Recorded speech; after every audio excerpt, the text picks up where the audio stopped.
There was a long pause. Then he said, "Well, you're not just in the right. You're in the driver's seat. This could be a full title action if you want it to be." I asked him what that meant, and he explained that I could file a quiet title lawsuit, basically a legal way of confirming ownership and clearing any dispute.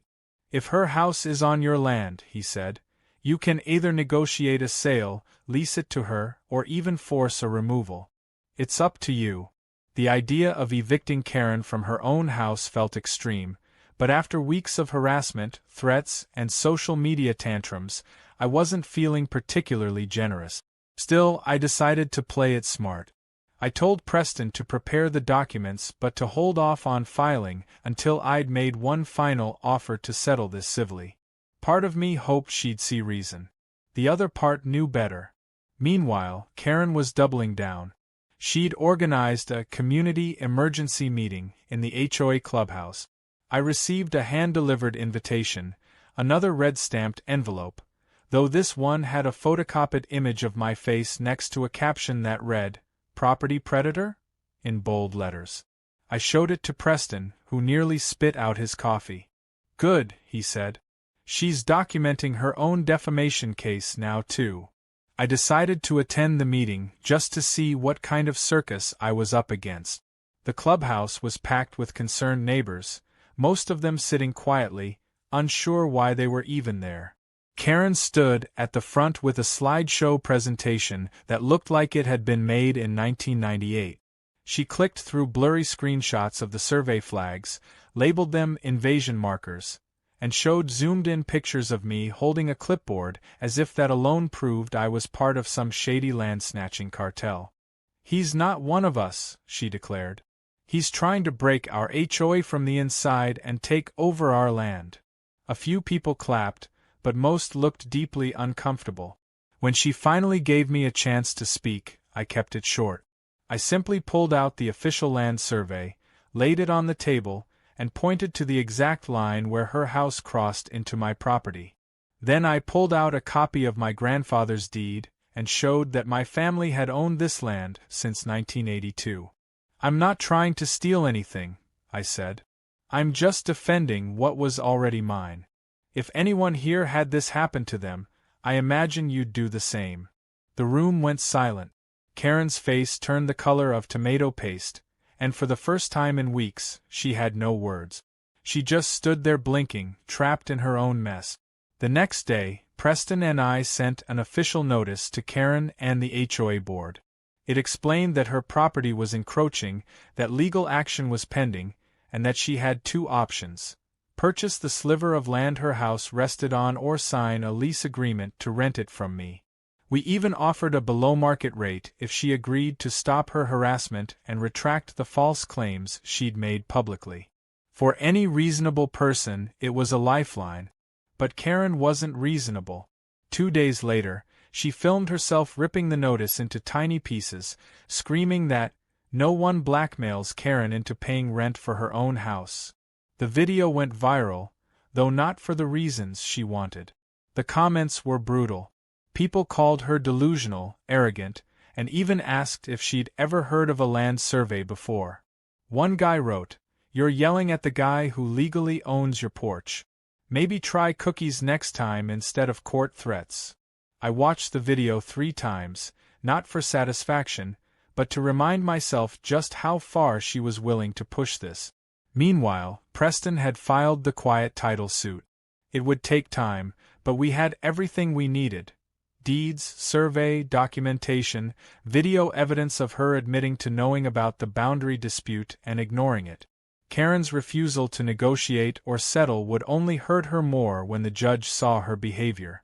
And once that process was done, I'd have the court's full backing that the land, and the portion of her home on it, was mine. By the end of the week, the mood in the neighborhood had shifted. I noticed fewer people waving to Karen and more people waving to me. Some neighbors even stopped by quietly to ask what was really going on. When I showed them the flags and the documents, most just shook their heads and said, "Figures." Apparently, I wasn't the first person Karen had targeted. Just the first one who fought back. One evening, as the sun set over the neatly trimmed roofs of our little suburb, I stood near the edge of my lawn and looked out across the invisible line that had caused so much chaos. The flags were still up, bright and undeniable. Karen's porch light flicked on, casting a long shadow that stopped exactly where my property began. I smiled to myself, not out of spite, but out of the simple, quiet knowledge that truth, however buried, always has a way of coming to the surface. And in Karen's case, it had come up waving orange plastic ribbons and a notarized seal. A week after the lawsuit was filed, Karen received a formal letter from the county. It was stapled to her door with a bright orange tag flapping underneath, signaling urgent, zoning review required. It wasn't just a piece of paper. It was the moment the tide turned completely. Karen, who had spent the past few weeks marching up and down the block warning neighbors about the madman trying to steal her land, now stood frozen on her own front porch, staring at a government seal she couldn't scream over. She yanked it off and stormed inside, but the damage was done. Word spread fast. The letter stated that her property had been flagged for zoning violation due to structural encroachment, and if the dispute wasn't resolved legally within 30 days, her home could be designated partially non-compliant, making it virtually unsellable and ineligible for most refinancing or renovations. The street started buzzing with whispered conversations and sideways glances. For someone who built her identity around HOA regulations and superiority, Karen had now become the neighborhood's cautionary tale. By the end of that week, the HOA board released a vague memo trying to spin the situation. They wrote about unfortunate property misunderstandings and proactive efforts to support member well-being, but everyone saw through it. Karen had been their attack dog for years, and now their pit bull was biting its own leash. The board was doing damage control, but their silence said more than any memo could. HOA President Frank, usually the first to rally behind Karen's complaints, was now suspiciously absent from all meetings. Rumor had it he was distancing himself to avoid legal blowback, especially since he had ignored requests to check official boundary records months earlier when this all began.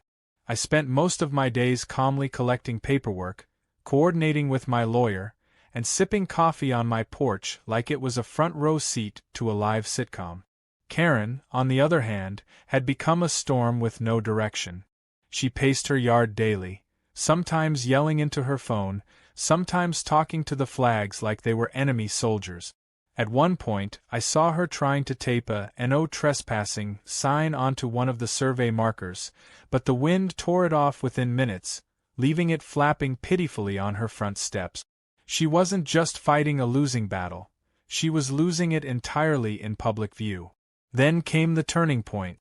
My lawyer, Preston, drew up a formal buyout offer. It was generous on paper, considering the circumstances, but steep enough to reflect the legal advantage we held. Karen could purchase the sliver of land under her porch for a lump sum or agree to a lease with monthly payments. In either case, she would have to sign a statement acknowledging the legal ownership of the land and drop all harassment or false claims. We hand-delivered it via a neutral courier, who returned wide-eyed and muttering, "I don't think I've ever been screamed at while standing that still." True to form, Karen didn't sign. Instead, she printed out the offer, taped it to a dartboard, and recorded herself throwing darts at it while yelling, "Over my dead body." She uploaded the video to her Facebook group, HOA Defenders United, but the responses weren't what she expected. Most of the comments mocked her. One person wrote, "You're throwing darts at a legal opportunity, genius." Another commented, "Lady, just pay the guy or move out. Nobody wants your porch that bad." The post was later deleted, but by then, the video had already been downloaded and shared around the neighborhood. Her spiral wasn't just visible, it was viral. A few days later, her home went up on the market. Sort of. She placed a crooked "for sale by owner" sign in her yard and listed the house online at an absurdly high price. But as soon as interested buyers requested zoning clearance or property details, they backed out. Her property now came with a legal entanglement and a pending quiet title suit, neither of which looked good on a sale listing. Realtors wouldn't touch it. Lenders wouldn't approve loans. The house that once gave her social power had become a hot potato no one wanted to hold. Meanwhile, the county began quietly preparing a code enforcement review in case the structural encroachment wasn't resolved. I didn't even have to push. The system was now working all by itself. Then something unexpected happened. Karen hosted a neighborhood open house. She dressed up, baked cookies, and put out little signs pointing to her driveway. But nobody showed up, except for two teenagers who wandered in thinking it was a yard sale and left laughing with a plastic flamingo from her garden.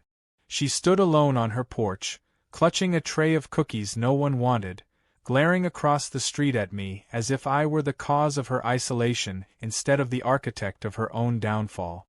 A few days later, she tried to stage a final act of defiance. She placed a giant banner across the front of her house that read, "Stolen land equals corrupt neighbors." But that stunt backfired too. The county arrived that afternoon and cited her for an unapproved exterior sign violation under the same HOA bylaws she once weaponized against others. That irony was almost poetic. I watched as she tore the banner down under the supervision of a code officer, the same kind of official she used to summon for minor mailbox infractions. By now, even her inner circle was vanishing. Frank had stepped down as HOA president citing health reasons, and the board was being quietly reshuffled. Neighbors who once avoided me now waved with quiet solidarity.